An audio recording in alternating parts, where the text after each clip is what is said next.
Time is flying by so fast. And honestly, it's a perfect moment to just pause. Huminga muna tayo po ng malalim and siguro we need to look back.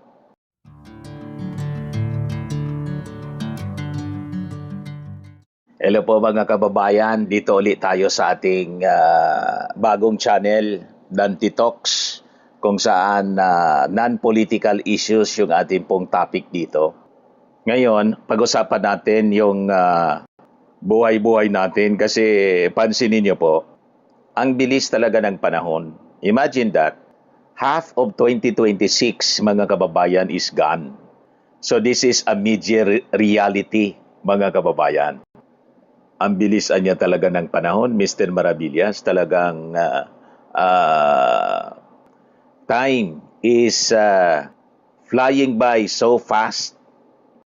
And honestly, it's a perfect moment to just pause. Huminga muna tayo po ng malalim. And siguro, we need to look back. Kung isasum up po natin yung mga kaganapan in the last 6 months in one sentence. Halimbawa po ako, ang masasabi natin, God carried me. And the journey, the tears in the triumphs, ika nga. Talagang kung babalikan natin sa ating buhay, ay talagang mapapaisip ka. And let's be real, maybe some of us, the first half of this year, sabi nga, was not a walk in the park. It was not easy. Maybe may mga araw na you just prayed with actual tears in your eyes. Di ba po? And days that you were overwhelmed, kung saan maybe you almost gave up.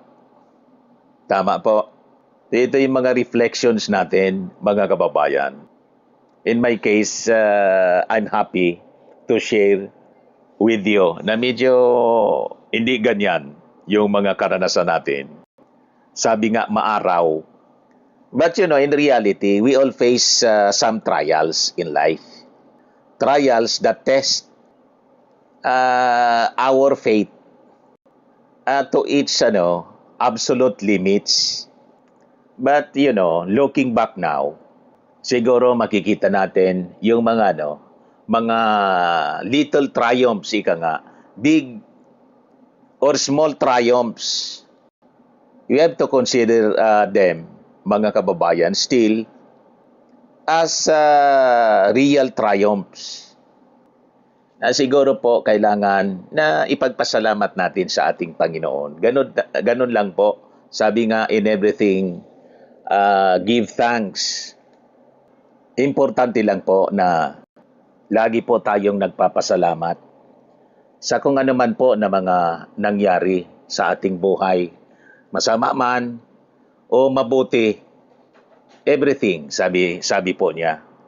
In everything, give thanks. Kasi minsan, mga kababayan, baka iniisip natin, bakit may mga nangyayaring masasama sa ating buhay?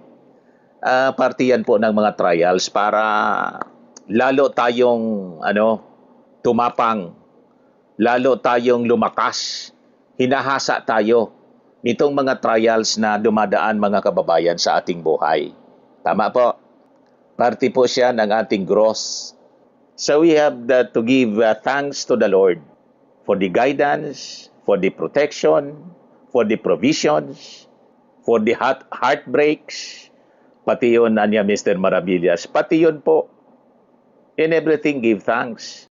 And you have to realize that the Lord has done great things for us. And we are filled with joy. Sabi nga po, mga kababayan, sa Psalm 126 verse 3, ganon yung ating pong mababasa. Sabi diyan, the Lord has done great things for us, and we are filled with joy. O di ba? Napakagandang napakagandang mensahe. So half of 2026 is officially behind us. But through it all, yung kanyang biyaya, His grace has never left our side. And you know what? On my part, naniniwala po ako, na yung next half of this year is going to be even better. Stay positive lang po. Hindi dapat bitter. Walang mangyayari kung laging bitter ang ating pakiramdam. Dapat laging maganda lang. Stay positive. Think positive.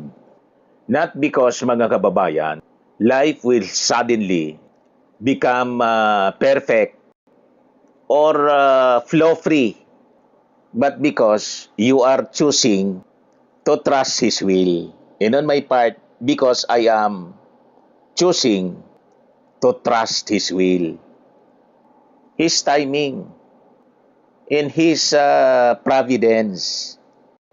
Tiwala lang po sa Kanya, sa ating Panginoong Diyos. Yan ang Kanyang kailangan, magtiwala tayo. So kahit ano po ang susunod na kabanata na atin pong kakaharapin, pag nandun sa Kanya ang tiwala mo, you'll be at peace.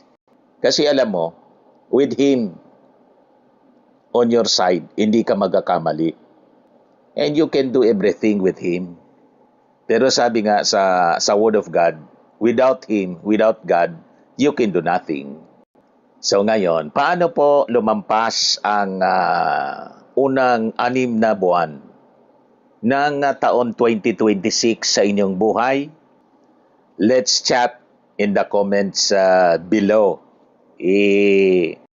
I-chat po ninyo yung inyong mga experiences in the past 6 months of 2026 po. Para naman po malaman natin yung inyong mga experiences. O di ba po? See you in the next video. Bye-bye. God bless.